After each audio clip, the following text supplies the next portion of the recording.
They called me delusional. They said I was walking into a slaughterhouse without a weapon. In the cutthroat world of high-stakes divorce litigation, you simply do not represent yourself against a shark like Jameson Brooks. It is unheard of, especially when he has hired the deadliest lawyer in the city to gut you. Everyone in Department 42 expected a massacre that morning. They expected Kiana Bell to cry, sign the papers with a trembling hand, and disappear into the poverty she came from. Jameson certainly did. He even laughed out loud when I stood up. But my husband forgot one crucial thing. The person who helps build the empire usually knows exactly where the bodies are buried. What happened over the next 3 days did not just silence his laughter. It stunned the entire legal system and exposed a secret so dark the judge threatened to have everyone in the room arrested. This is the story of the wife who played the fool only to checkmate the king. The laughter was not subtle. It was a rich throaty sound that bounced off the mahogany walls of the Superior Court. It was the sound of a man who had never lost a day in his life. Jameson Brooks leaned back in his Italian leather chair, smoothing the lapel of his $3,000 charcoal suit. He turned to his attorney Harrison Howard, a man known in legal circles as the Butcher because he left nothing behind. Jameson whispered loud enough for half the room to hear. "Look at her, Harrison. She is wearing that dress I bought her for a charity gala 5 years ago. It is pathetic. She thinks she is in a movie." Harrison Howard did not laugh. He was a man with silver hair and eyes like chipped flint. He just smirked, tapping his gold fountain pen against the heavy oak table. "Let her play pretend, Jameson. It makes the kill easier. Judge Coleman hates time wasters. She will be held in contempt before lunch." Across the aisle at the plaintiff's table sat me. I felt small. The courtroom air conditioning was blasting and I shivered slightly in the cold air. Unlike the defense table, which was cluttered with paralegals, expensive laptops, and stacks of bound evidence, my table was empty save for a single yellow legal pad and a plastic cup of lukewarm water. I kept my head down. I had my brown hair pulled back in a severe, sensible bun. To the casual observer, I looked like a defeated woman. I looked like a housewife who had been traded in for a newer model, specifically Jameson's 24-year-old personal assistant Destiny Price. "All rise," the bailiff bellowed.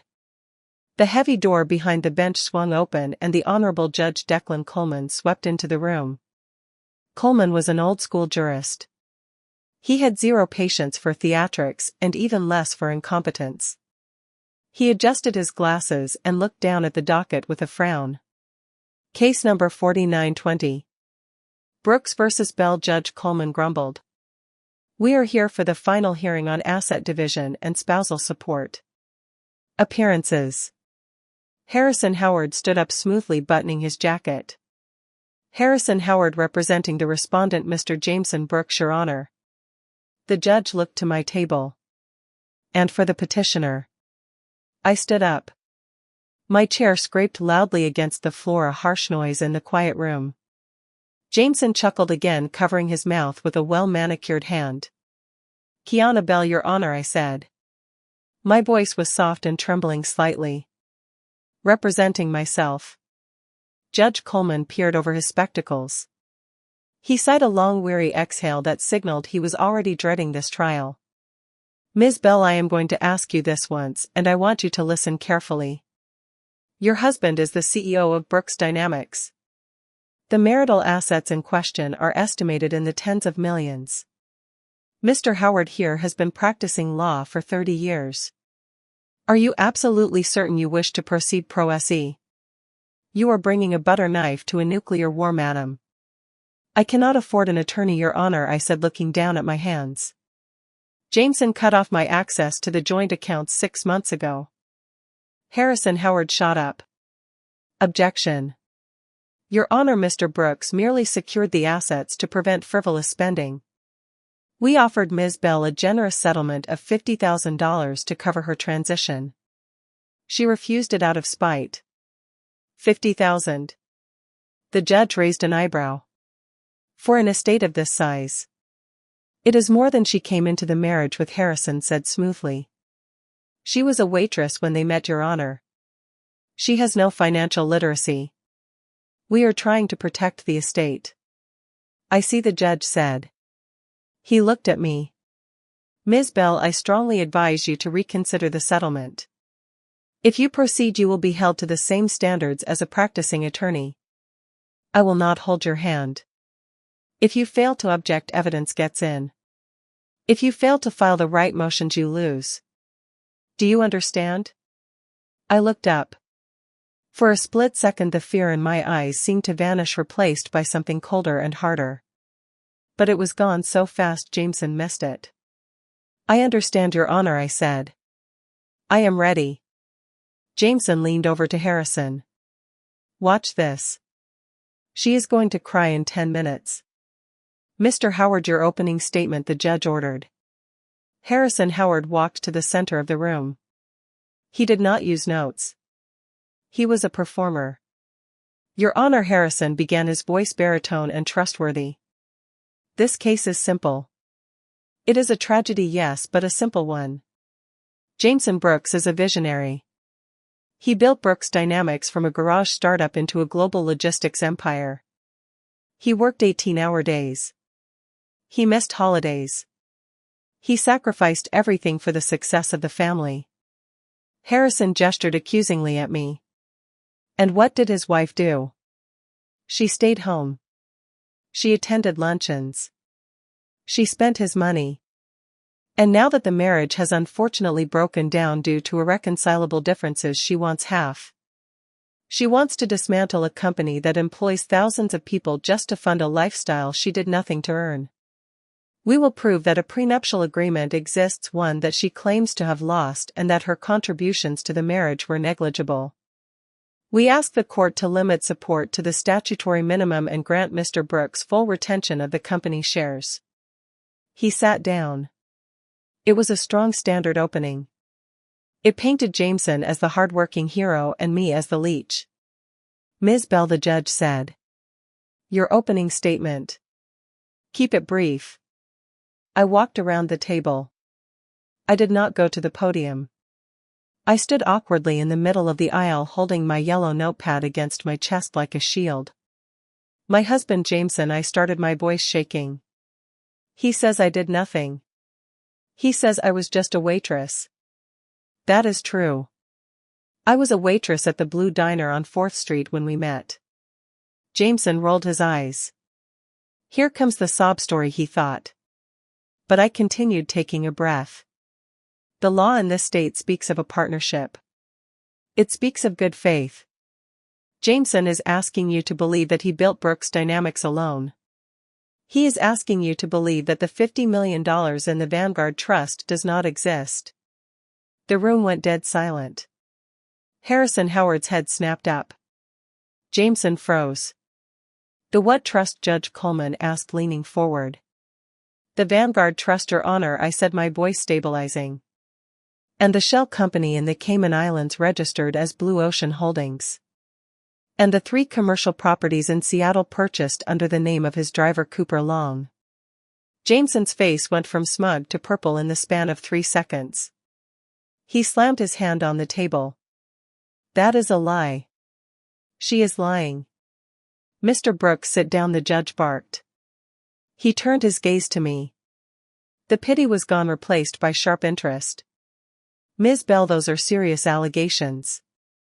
Alleging hidden assets without proof is a quick way to get your case dismissed and pay the other side's legal fees.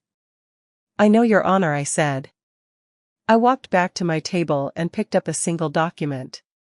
I do not have a law degree, but I do have the invoices and I have the bank transfer records. I handed a paper to the bailiff. Marked as Exhibit A, I said softly. Harrison Howard snatched the copy from the bailiff. His eyes scanned the page. It was a wire transfer record, a transfer of $4 million from Brooks Dynamics to a generic account in the Caymans. Harrison looked at Jameson. You told me the accounts were clean, he hissed. They are, Jameson whispered frantically, sweat beading on his forehead. That account is encrypted. There is no way she could have that. She does not even know how to use a spreadsheet. I sat back down. I looked at Jameson and for the first time I smiled. It was not a happy smile. It was the smile of a hunter who had just set the trap. "Call your first witness, Mr. Howard," the judge said, his voice dropping an octave. "And this better be good." The air in the courtroom had shifted. It was no longer a slaughter. It was a brawl. Harrison Howard was a seasoned veteran though. He knew how to recover. He shoved the paper into his briefcase, dismissing it as a forgery or a misunderstanding to be dealt with later. "I call Mr. Bennett Sanders to the stand," Harrison announced. Bennett Sanders was Jameson's CFO. He was a man with a nervous twitch and a suit that cost more than my first car. He took the oath. "Mr. Sanders," Harrison began pacing. "You manage the finances for Brooks Dynamics, correct?" "I do," Sanders said. "Are you familiar with the plaintiff's claims regarding hidden assets in the Cayman Islands or a Vanguard trust?" "I have never heard of such things," Sanders lied smoothly. "Our books are audited annually. Everything is above board. Ms. Bell is likely confusing standard operating expenses with whatever fantasy she has cooked up." "Thank you," Harrison said, looking at the judge. "You see, Your Honor, a misunderstanding of complex corporate finance." He turned to me. "Your witness." I stood up. I did not bring my notepad this time. I walked right up to the witness stand. I looked Bennett Sanders in the eye. Sanders shifted in his seat. He had known me for 10 years. He used to come over for Christmas dinner. He knew I made a great lasagna. He did not know I could read a balance sheet. "Hello, Bennett," I said. "Ms. Bell," he nodded stiffly. "Bennett, do you recall the corporate retreat in Aspen in 2021? Yes, I was there. Do you remember giving me your laptop to hold while you went skiing because you were afraid to leave it in the hotel room safe?" Sanders blinked. "I might have. I do not recall." "I recall it," I said. "You were very drunk that night, Bennett. You told me the password was your daughter's birthday. July 14, 2012. "Objection," Harrison shouted. "Relevance." "I am getting there, Your Honor," I said calmly. "Bennett, is it true that Brooks Dynamics utilizes a software called Shadow Ledger for internal accounting?" Sanders' face drained of color. That is an industry standard tool." "Is it?" I pulled a piece of paper from my stack. "Because I did some research. Shadow Ledger is a dual-entry bookkeeping system designed specifically to maintain 2 sets of books, one for the IRS and one for the owners." "Is that correct?" I take the fifth," Sanders stammered. The courtroom gasped. "You cannot take the Fifth Amendment in a civil divorce trial regarding corporate procedure unless you are admitting to a crime, Mr. Sanders," Judge Coleman boomed. "Answer the question." "It has that capability," Sanders whispered. I continued, relentless. "On the night of December 14, 2023, just 3 days before Jameson filed for divorce, did you oversee a transfer of $6 million labeled consulting fees to a company called Orion Group?" Jameson told me to," Sanders blurted out, looking at his boss in panic. "He said it was for future expansion." "And who owns Orion Group, Bennett?" "I do not know," Sanders lied. I turned to the judge. "Your Honor, I would like to submit Exhibit B. It is the Articles of Incorporation for Orion Group registered in Nevada." I placed the document on the overhead projector. The name on the registration was clear for everyone to see. Destiny Price. The courtroom erupted. Jameson buried his face in his hands. Destiny Price was the mistress. "Order. Order." Judge Coleman slammed his gavel. He glared at Jameson Brooks. "Mr. Howard, control your client and your witnesses, or I will start issuing sanctions that will make your head spin." Harrison Howard looked at Jameson with pure venom. "You told me the girl was not involved in the financials," he hissed.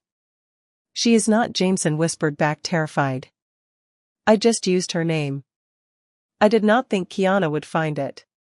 She is a housewife, Harrison. She knits." I returned to my table. I sat down and took a sip of water. My hand was shaking violently now. The adrenaline was wearing off, leaving me nauseous. I looked at Jameson. He was not laughing anymore. He was looking at me with a mixture of fear and confusion.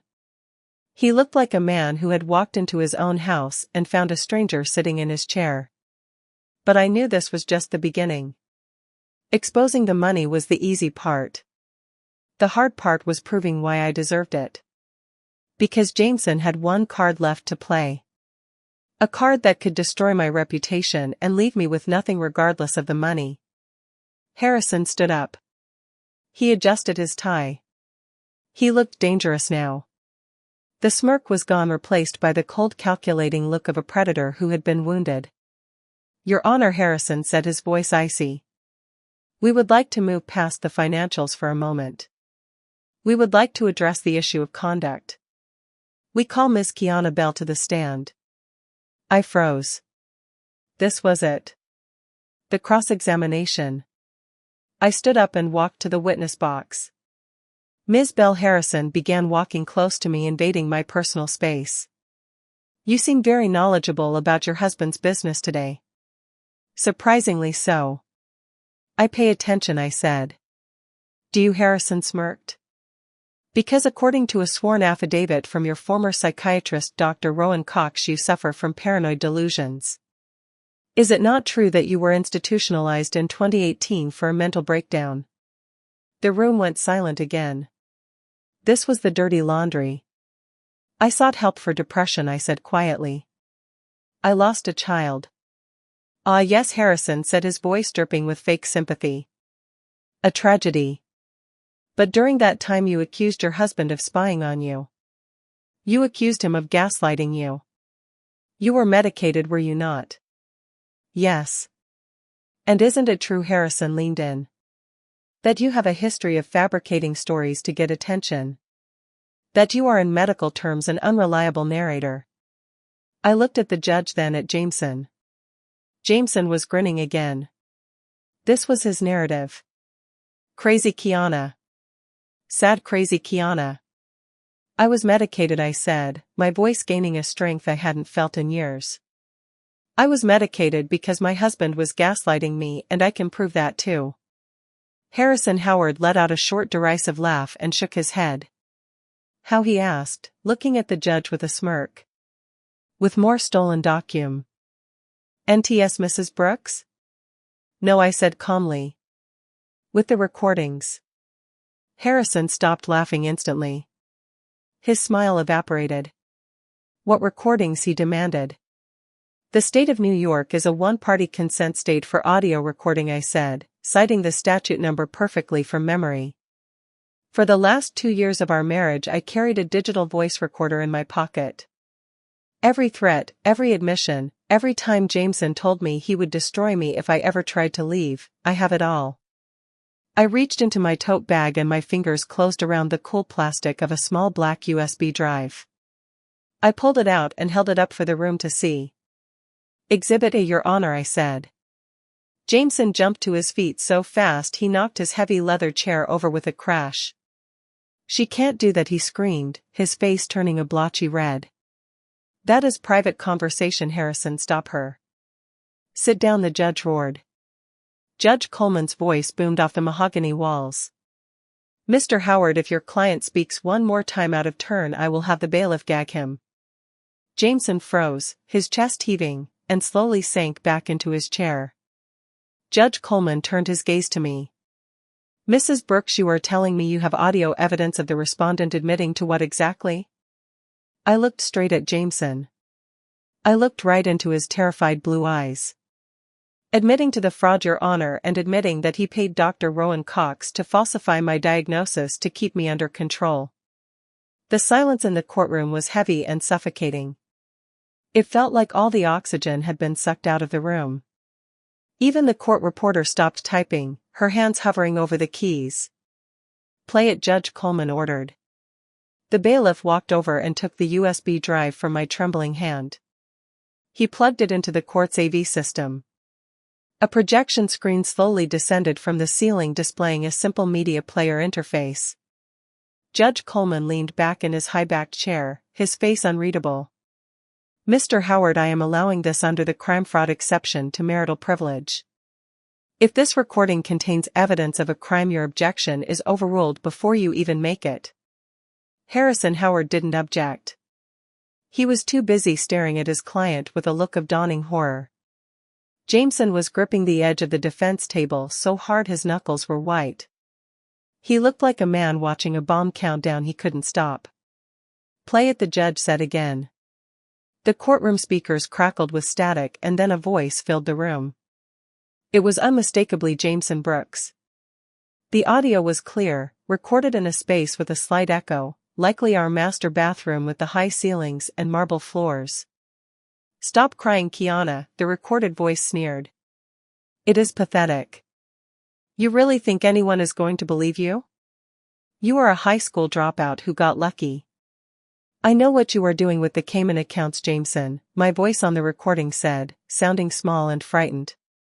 I saw the papers in your briefcase. Jameson's laugh on the recording was cruel. You saw papers? You don't even know what you are looking at. But let's say you do. Let's say you tell someone. Who are they going to believe? The CEO of a Fortune 500 company or the hysterical housewife who spent a month in a psych ward? You put me there, I whispered on the tape. You told Dr. Cox to say I was paranoid. I didn't tell him anything, Jameson's voice boasted. I bought him. $50,000 is a lot of money for a shrink with gambling debts. He will write whatever diagnosis I want. Paranoia, schizophrenia, bipolar, take your pick. If you try to touch my money, Kiana, I won't just divorce you. I will have you committed permanently. I will make sure you drool in a cup for the rest of your life while I enjoy my money with someone who appreciates it. Now get out of my face. The recording clicked off. The silence that followed was louder than the recording itself. It was a heavy, suffocating silence that pressed down on everyone. Judge Coleman slowly took off his reading glasses. He cleaned them with a small microfiber cloth, his movements deliberate and terrifyingly calm. He put them back on and looked down at the defense table. Mr. Howard, the judge said, his voice barely a whisper but cutting through the room like a knife. Did your client just admit to bribing a medical professional to falsify a mental health diagnosis for the purpose of discrediting a witness? Harrison Howard stood up. He was pale, the blood drained from his face. Your Honor, I have not heard this recording before. I cannot verify its authenticity. It could be deep fake technology. It could be AI generated. It is not AI, I said from my table. I stood up, my legs feeling stronger now. Because I didn't come alone, Your Honor. I have a witness. Who? Jameson snapped, his voice cracking. Who do you have? You have no friends. I isolated you from everyone. I looked at the back of the courtroom. The heavy oak doors opened. A man walked in. He was disheveled. He wore a cheap suit that was 2 sizes too big and stained at the collar. He looked like he hadn't slept in a week. He walked with a shuffle, his eyes darting around the room nervously. It was Dr. Rowan Cox. Jameson gasped, the sound echoing in the quiet room. No, he whispered. I called Dr. Rowan Cox to the stand, I announced. Harrison Howard looked at Jameson with pure venom. You said he was in Europe, Harrison hissed. You said he was unreachable. He was, Jameson hissed back. I paid for his plane ticket. Dr. Cox took the stand. He refused to look at Jameson. He looked at the floor, his hands shaking violently as he placed one on the Bible to take the oath. Dr. Cox, I said, approaching the witness stand. You treated me in 2018, correct? Yes, Cox mumbled. And you signed an affidavit submitted by Mr. Howard this morning stating that I suffer from severe paranoid delusions. Is that affidavit true? Cox looked up at the judge. He looked at the bailiff who was standing near the door with a hand resting on his belt. Cox swallowed hard. No, Cox whispered. Speak up, Dr. Judge Coleman barked. No, Cox shouted, tears welling in his bloodshot eyes. It is not true. She is sane. She has always been sane. I made it up. The gallery erupted. Reporters were furiously typing on their phones and whispering to each other. Why did you lie, doctor? I asked gently. Cox pointed a shaking finger at Jameson. Because he told me to. He paid off my bookie. I owed 40 grand to some bad people in Atlantic City. Jameson paid it. He told me to gaslight her. He told me to prescribe heavy sedatives to make her look confused in public. I needed the money. I am sorry, Kiana. I am so sorry. Objection, Harrison roared, desperate to stop the bleeding. This witness is clearly under duress. He is unreliable. The only duress I see, Mr. Howard, Judge Coleman said, his eyes narrowing into slits, is the perjury your client just suborned. Sit down before I have you joined as a co-defendant. Harrison sat down slowly. He moved his chair 6 inches away from Jameson, putting physical distance between himself and the radioactive fallout. I looked at my husband. Jameson was no longer the arrogant tycoon. He was sweating, his perfectly gelled hair starting to droop over his forehead. He looked small. I have no further questions for this witness, I said. Dr. Cox, the judge said ominously, you are not to leave this building. The bailiff will escort you to a holding room. The district attorney will be very interested in your testimony. As Dr. Cox was led away sobbing into his hands, the courtroom felt like a pressure cooker about to explode. I returned to my table. I had won the battle of character. I had proven I wasn't crazy. But I still had to prove where the money was and why it mattered. Because Jameson wasn't just hiding money from me. He was hiding it from everyone. Mrs. Brooks, the judge said, his tone now respectful. Do you have further evidence regarding the assets? I do, Your Honor, I said. But for this part 1, I'm going to need a calculator, and I am going to need the court to look at the pension fund for the employees of Sterling Dynamics. Jameson's head snapped up. If looks could kill, I would have been dead on the spot.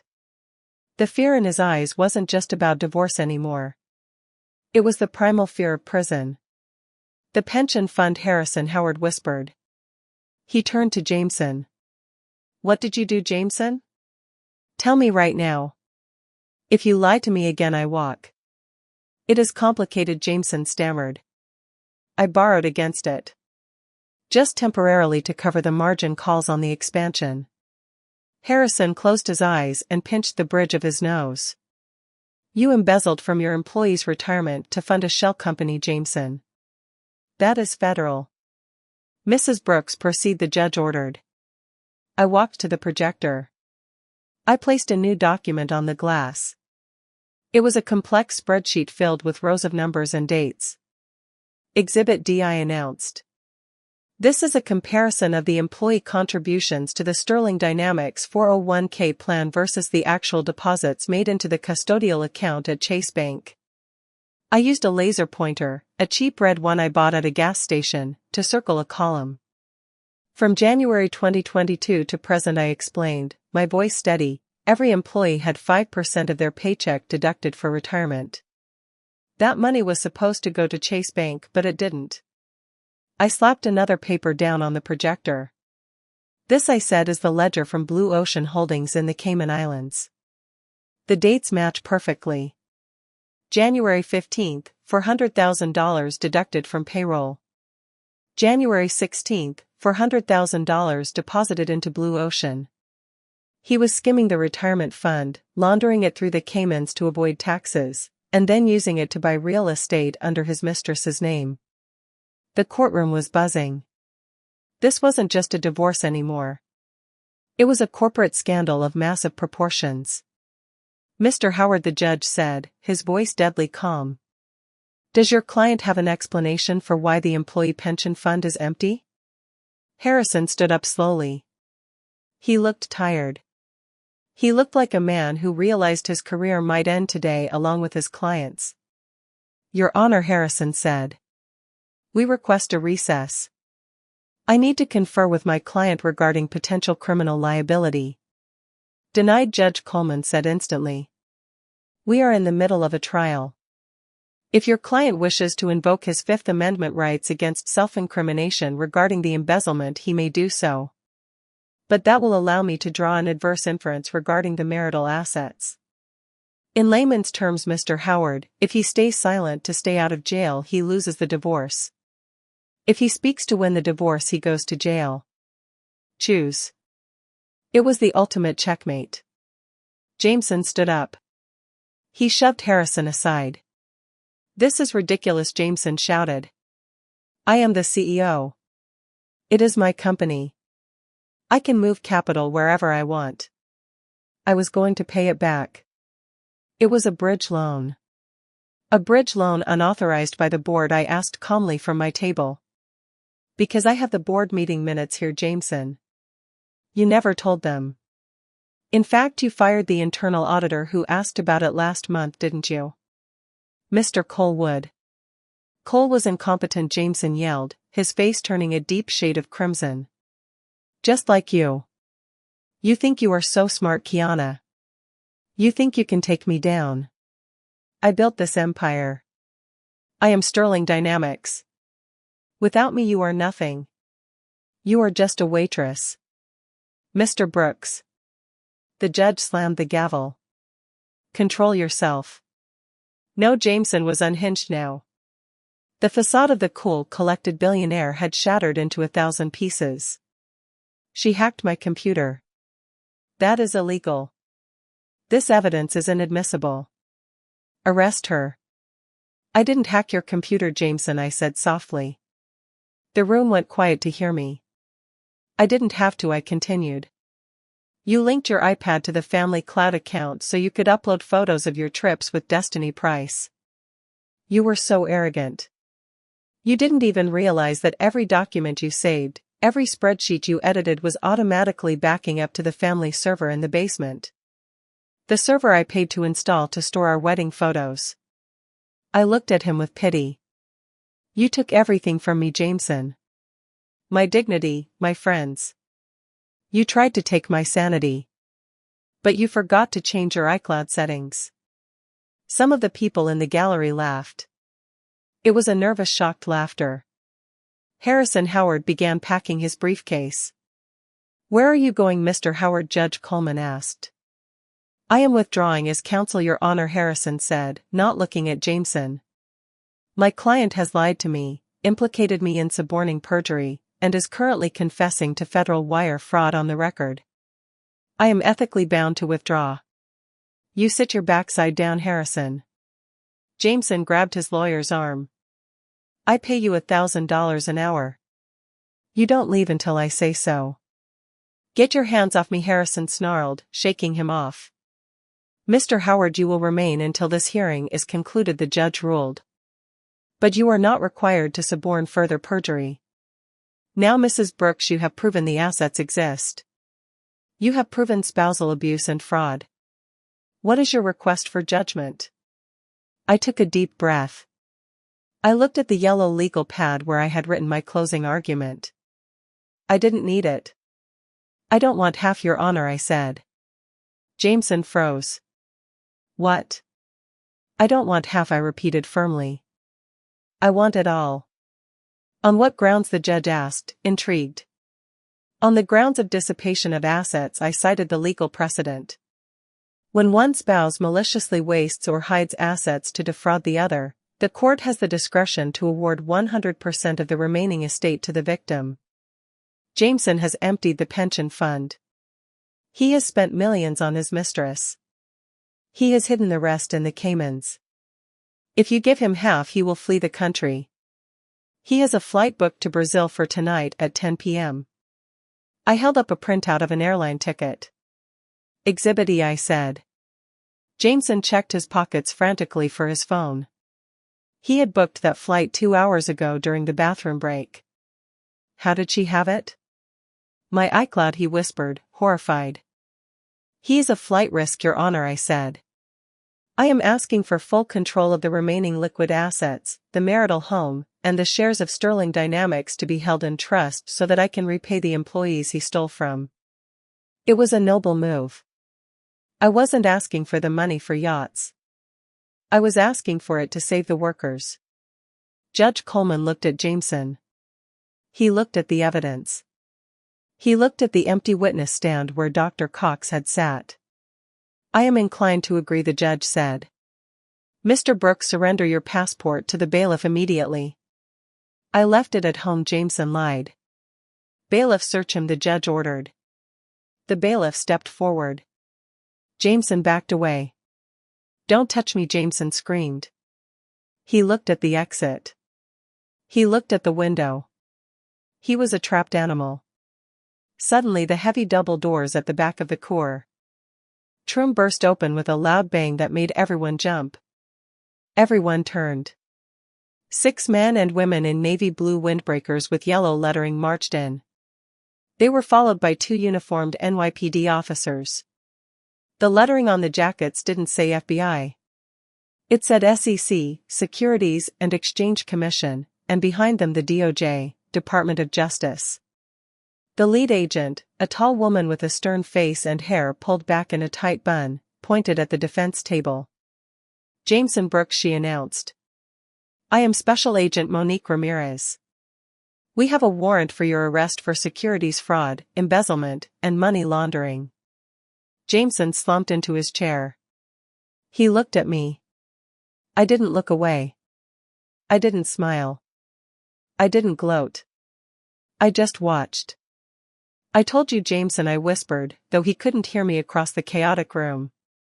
I told you I would survive. I told you I wasn't crazy. Those words echoed in my mind, a quiet mantra of vindication, but the drama was far from over. As the federal agents moved to cuff Jameson, Harrison Howard stood up from his seat at the defense table. Officer, Harrison said, his voice trembling as he pointed a manicured finger at his own client. Mr. Brooks has just confessed to additional crimes on the court record. I suggest you get the transcript immediately. You traitor, Jameson roared.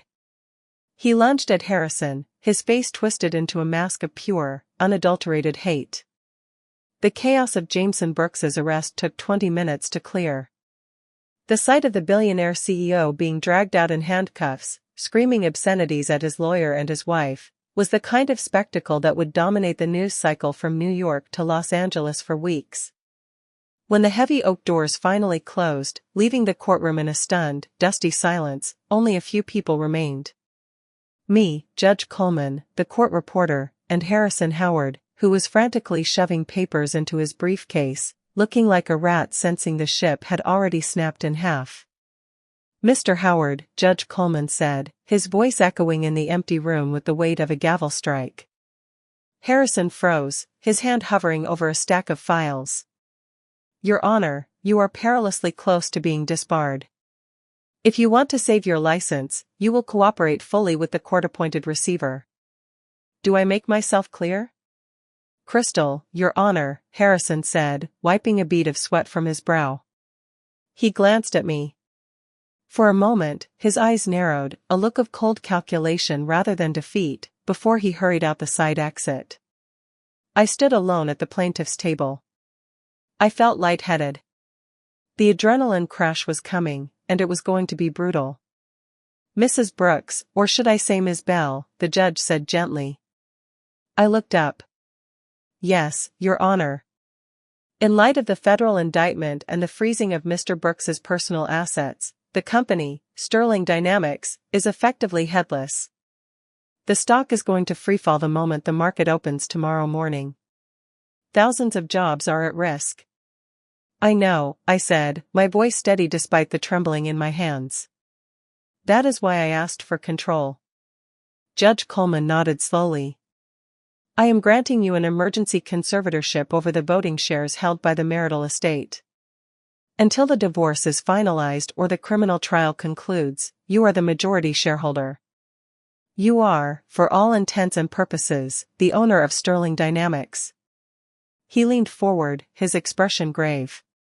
Be careful, Kiana. You just took down a wolf, but you are about to walk into a den of vipers. The board of directors will not welcome you with open arms. They will try to eat you alive. I picked up my yellow legal pad. I did not feel like the trembling woman who had walked into this courtroom 3 hours ago. Let them try, I said. 2 hours later, a black town car pulled up to the gleaming glass skyscraper in Midtown Manhattan. The logo of Sterling Dynamics was etched in steel above the revolving doors. I stepped out onto the sidewalk. I had not changed clothes. I was still wearing the 5-year-old dress Jameson had mocked, but as I walked through the lobby, the atmosphere was electric with fear. Employees huddled in corners, whispering behind cupped hands. They had seen the news alerts on their phones. They knew the FBI had raided the headquarters earlier that morning. When I reached the executive floor, the reception area was empty. The receptionist had fled, likely fearing an arrest herself. I walked straight to the double mahogany doors of the boardroom. I could hear shouting from inside. I pushed the doors open. Around the massive oval table sat 12 men and 1 woman. The board of directors. They were arguing loudly, phones pressed to their ears, ties loosened, suit jackets thrown over chairs. The room went silent as I entered. "Who let you in?" barked Conrad Vance, the chairman of the board. Vance was a 70-year-old corporate raider with a reputation for stripping companies for parts. "Security, get this woman out of here." "Sit down, Conrad," I said. My voice wasn't loud, but it cut through the heated room like a razor blade. Vance scoffed, his face turning a shade of crimson. "Excuse me, do you know who I am? This is a restricted meeting. Go home and bake cookies, Kiana. Your husband is in jail and this company is under our control now." I walked to the head of the table, to Jameson's empty chair. I didn't sit. I stood behind it, placing my hands on the leather backrest, feeling the cold texture under my palms. "Actually," I said, pulling the court order from my bag and sliding it down the polished table. "It is under mine." Vance snatched the paper. He read it, his face turning the color of ash. "This is insane," Vance sputtered. "Coleman gave you the voting rights? You have no experience. You are a housewife." "I am the court-appointed conservator of the Sterling estate," I corrected him. "Which owns 51% of the voting stock. That makes me the chairwoman. And as my first act, I am calling this meeting to order."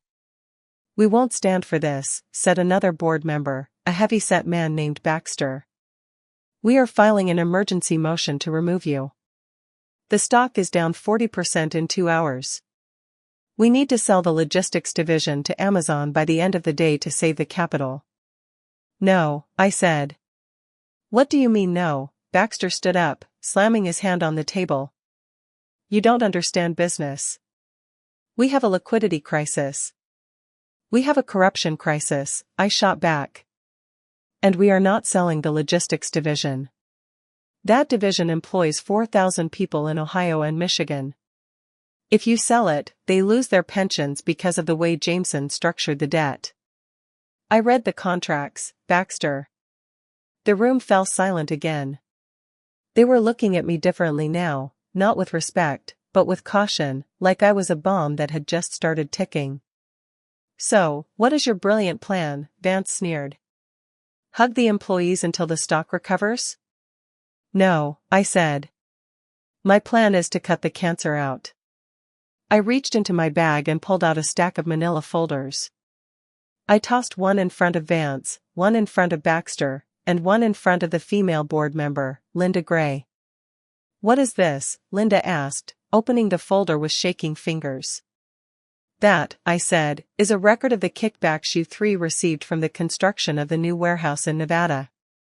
You approved a bid that was 20% higher than the market rate, and coincidentally, the construction company is owned by your brother-in-law, Linda." Linda went pale. I turned to Vance. "And you, Conrad, you have been short-selling Sterling stock for 3 months.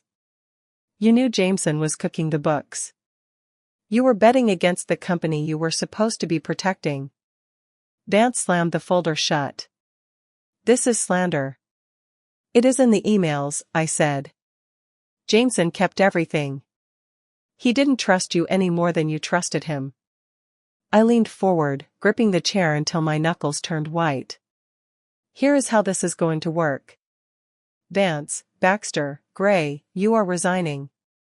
Effective immediately. You will cite personal health reasons. If you do, I won't hand these folders to the SEC agents who are currently downstairs seizing the servers. If you fight me, you will share a cell with Jameson. Vance looked at the other board members. They looked away, studying their shoes or the ceiling. He was alone. You are a witch, Vance hissed. I am a wife who paid attention, I replied. Get out. Vance stood up, grabbed his coat, and stormed out. Baxter and Gray followed, heads bowed in shame. I looked at the remaining 9 board members. They sat perfectly still, terrified. Now, I said, finally sitting in the leather chair. It was too big for me, but I filled the room with my presence. Let's talk about how we are going to pay back the pension fund. The first week of my reign as the interim CEO of Sterling Dynamics was a blur of adrenaline and caffeine. I had purged the board, stabilized the stock, and won the hearts of the employees. To the outside world, I was the victorious heroine. But inside the silent, glass-walled executive suite on the 42nd floor, I felt a gnawing unease. I was winning the war for the company, but I still didn't understand why the war had started in the first place. Why had Jameson, a billionaire tycoon, married the daughter of a community organizer from Queens 10 years ago? It was 11 at night on a Thursday. The cleaners had long since departed, leaving the office in a heavy, pressurized silence. I sat at Jameson's massive mahogany desk, staring at a painting of a 19th-century schooner on the wall. I remembered Jameson once bragging, half-drunk on scotch, that he kept his real insurance behind that ship. I stood up, removed the painting, and found a wall safe. I punched in the code. Jameson's ego was so fragile he used his own birthday, and the heavy steel door clicked open. There was no cash inside, just a stack of old hard drives and a single, weather-beaten notebook bound in red leather. I took the notebook to the desk and clicked on the brass reading lamp. I opened the cover. It wasn't a ledger. It was a diary of sins. It catalogued bribes, illegal dumpings, and blackmail schemes going back 20 years. But as I flipped to the entries from 2014, my blood ran cold. Entry June 12, 2014. Target identified. Kiana Bell, daughter of George Bell, the owner of the brownstones on the waterfront. He won't sell. He claims the land is sacred to his family. HH says we need a workaround. My hands began to tremble uncontrollably. Bell was my maiden name. My father, George, had been a stubborn, proud man who died penniless. Or so I thought. I turned the page, my heart hammering against my ribs like a trapped bird. Entry July 4, 2014. HH suggests the widower route. If George dies intestate, the land goes to the daughter. If I marry the daughter, the land becomes a marital asset. We can bypass the Historical Preservation Society. It is cleaner than a buyout. I gasped, a ragged sound in the empty room. The romance, the flowers, the way Jameson had accidentally bumped into me at the coffee shop. It was never love. It was a corporate acquisition. I was nothing more than a deed with a heartbeat. But the next entry shattered my soul. Entry August 15, 2014. Problem solved. The old man wouldn't get out of the road. HH was driving. It was messy but effective. Police report filed as a hit and run. No witnesses. We own the girl now. Tears blurred my vision. My father hadn't died of a heart attack or a random accident. He had been murdered. Run down in the street like an animal so Jameson could build a luxury high-rise. And the initials HH. Harrison Howard. The buzz of the intercom on my desk jolted me so hard I nearly dropped the book. Mrs. Brooks, the night security guard's voice crackled. Mr. Howard is here. He says he has urgent papers regarding the plea deal. I stared at the intercom, paralyzed. The murderer was in the lobby. Send him up, I whispered, my voice sounding foreign to my own ears. I had seconds. I shoved the red notebook into my purse. I slid my phone under a stack of files, hitting record on the voice memo app. I grabbed a can of pepper spray I had started carrying since the divorce began, and hid it in my palm, concealing it under a file folder. The elevator chimed. The sound was deafening in the quiet office. Harrison Howard walked in. He wasn't the polished lawyer today. He wore a dark trench coat, his eyes rimmed with red, looking like a man who had stared into the abyss and blinked. Working late, Kiana, Harrison said, closing the heavy oak door behind him. The lock clicked. You were taking to the throne quite naturally. What do you want, Harrison? I asked. I stayed behind the desk, my fingers white-knuckled on the file folder. I am here to save you, Harrison lied, walking toward the wet bar. He poured himself a scotch, his hand steady. Jameson is cracking. He is going to trade everyone to the feds. Me, the board, you. But I can protect you, Kiana. I can make sure your name stays out of the indictment. I haven't done anything wrong, I said, watching him like a hawk. It doesn't matter, Harrison smiled, a cold, reptilian expression. He walked around the desk, invading my space. I need leverage. I need the notebook, Kiana. I stopped breathing. I don't know what you mean. Don't play the fool anymore, Harrison sighed, leaning against the edge of the desk. I tracked the biometric log. You opened the safe. You know about the land. You know about the accident. It wasn't an accident, I said, my voice shaking with rage. You killed him. You killed my father. The silence that followed was heavy enough to crush bones. Harrison didn't deny it. He took a sip of his drink, looking bored. It was necessary, he said simply. George was an obstacle. We removed him and you got a life of luxury in exchange. Was it really such a bad trade? You are a monster, I whispered. I am a pragmatist, Harrison corrected me. He set the glass down. Now give me the book. If the DOJ gets that, it is a murder charge. I won't go down alone, Kiana. I will plant evidence that you were driving the car. Who will they believe? The grieving widow or the greedy ex-wife? He held out his hand. The book. Now. I looked at the door. It was 20 feet away. I looked at Harrison. Okay, I said, reaching into my purse. You win. I pulled out the red notebook. Harrison's eyes lit up with greed. He reached for it. I tossed the book high into the air over his head. Harrison's instinct took over. He spun around, lunging to catch the evidence before it hit the floor. In that split second, I dropped the file folder, raised the pepper spray, and unleashed a stream of burning orange fire directly into his face. Harrison screamed, the sound primal and terrifying. He clawed at his eyes, stumbling back into the wet bar. Glass shattered as he crashed into the she. Louise. I didn't hesitate. I grabbed the notebook from the floor and bolted. You witch, Harrison roared, swinging blindly. You are dead. I sprinted for the elevator, slamming my hand against the call button. Come on, come on. I could hear Harrison stumbling down the hallway behind me, cursing in a blind rage. The doors opened. I threw myself inside and hit the lobby button. As the door slid shut, I saw Harrison burst into the hallway, his face swollen and red, a shard of broken glass in his hand. The doors closed, sealing me in. But as the elevator descended, I knew the nightmare wasn't over. I was trapped in a building with a killer, and there was nowhere left to hide. The elevator doors slid open with a cheerful ding that felt obscenely bright in the dark lobby. I stumbled out into the cavernous space of marble and glass. It was usually bustling, but tonight it was a silent tomb.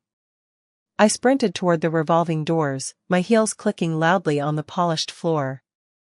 I pushed against the heavy glass. It didn't move. Panic surged in my throat. The night security protocol. The building automatically locked down at midnight. I checked my pockets frantically, but Jameson's access card was gone, dropped in the struggle upstairs. I was trapped. Kiana! The scream echoed down the elevator shaft, followed by the heavy thud of footsteps on the emergency stairwell door. Harrison hadn't waited for the elevator.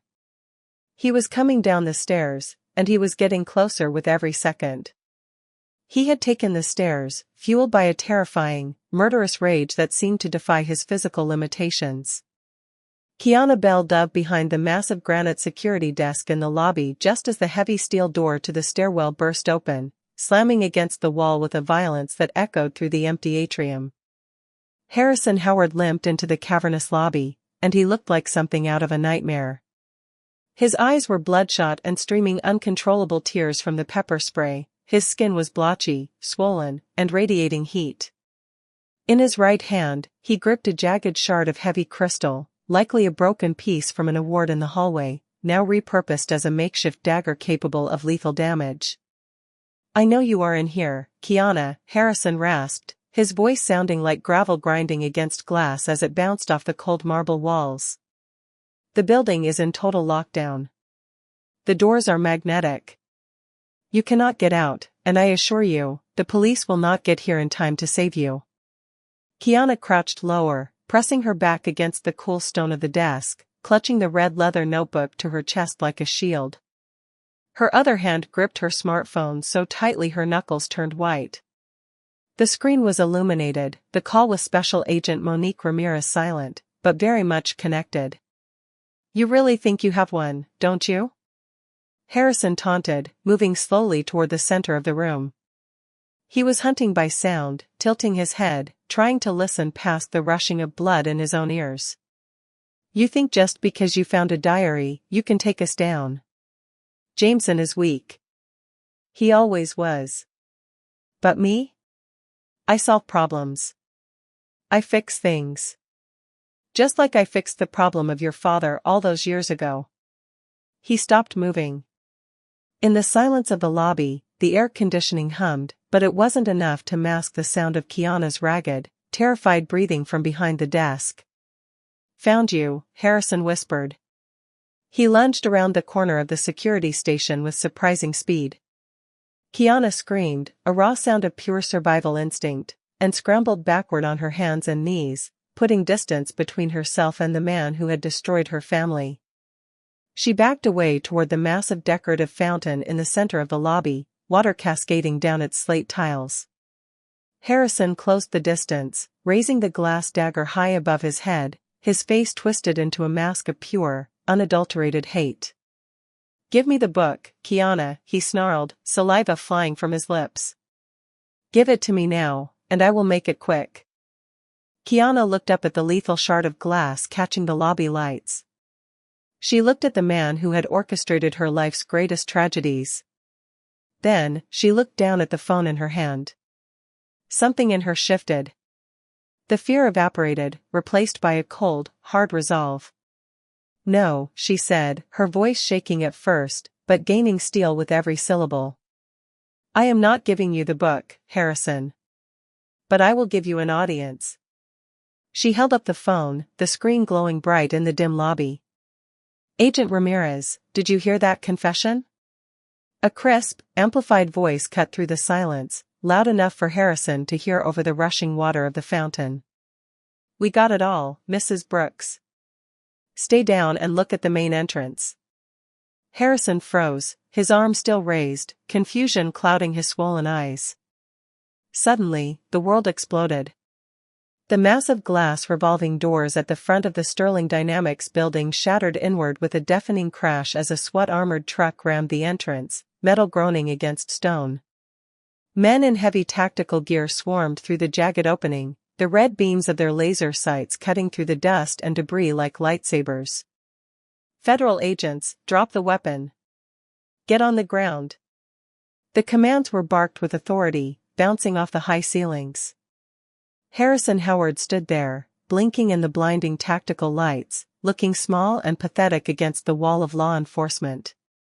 Realizing it was truly over, that his money and his connections could not save him from this, he dropped the glass shard. It shattered harmlessly on the marble floor. He fell to his knees, raising his hands in defeat.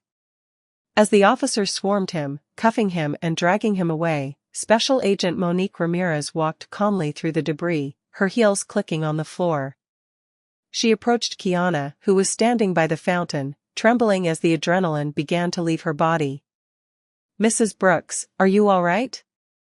Ramirez asked, her voice softening. Kiana took a deep breath and handed her the red notebook. "Here," she whispered, her voice barely audible. "The murder, the fraud, the land grab. It is all in there. Every single page." 6 months later, the fall of the empire Jameson Brooks and Harrison Howard had built was absolute and irreversible. Harrison, stripped of any potential immunity due to the overwhelming new evidence and his recorded confession, was charged with first-degree murder, racketeering, and fraud. He never made it to trial. He died in prison 3 months into his holding period, a lonely end for a man who thought he owned the world. Jameson Brooks, facing a mountain of evidence, took a plea deal. He accepted 25 years in federal prison. The last time Kiana saw him, he was crying as bailiffs led him away in handcuffs, his expensive suit replaced by a jumpsuit that hung loosely on his frame. But the story ended exactly where it began, with the land. On a crisp, golden autumn morning, Kiana stood at the head of the boardroom table in the skyscraper that used to intimidate her. The corporate raiders and slick lawyers were gone. In their seats sat truck drivers with calloused hands, shift managers in polo shirts, and secretaries who had kept the company running for decades. "This company was built on the land my father died for," Kiana told them, her voice clear and strong. "He believed in honest work and community." Effective today, Sterling Dynamics is no longer a private corporation. It is an employee-owned cooperative. You own the shares. You keep the profits. The room erupted in cheers, tears, and applause, a sound far sweeter than any shareholder meeting. Kiana walked out of the building, the autumn air cool against her face, and drove her modest sedan to a quiet cemetery just outside the city limits. She walked over the crunching leaves until she reached a simple, well-tended gravestone. It read Marcus Bell. She knelt in the grass, not caring about the stains on her jeans. "I got it back, Daddy," she whispered, placing a copy of the court order on the grass next to a bouquet of fresh lilies. "I got the land back, and I made them pay for what they did to you." She stood up, wiping her eyes, but they were tears of relief, not sadness. She wasn't the waitress anymore. She wasn't the victim. She was Kiana Bell. And she had never been stronger. They always say that hell hath no fury like a woman scorned. But Kiana proved that fury isn't always loud, and it isn't always chaotic. Sometimes, true fury is organized. It is patient. And it is legal. Jameson and Harrison thought they were untouchable because they had money, power, and the law on their payroll. They laughed at Kiana because she was just a wife, just a temporary inconvenience. But they forgot the most important rule of survival. You never, ever corner a woman who has nothing left to lose. Kiana didn't just win a divorce settlement. She dismantled a criminal empire brick by brick and exposed a decades-old murder. If you enjoyed this story of justice served ice cold, please hit that like button. It really helps the channel grow and lets us know you want more stories like this. Don't forget to subscribe and turn on notifications so you never miss the drama.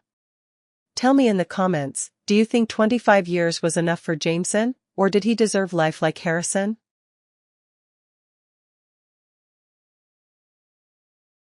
Thank you for listening to this story until the end. Hopefully every moment in the story has touched your heart, brought you some reflection, some emotion, and hope. Thank you for taking the time to experience it with us. and hope that each next story will always accompany you on your life journey.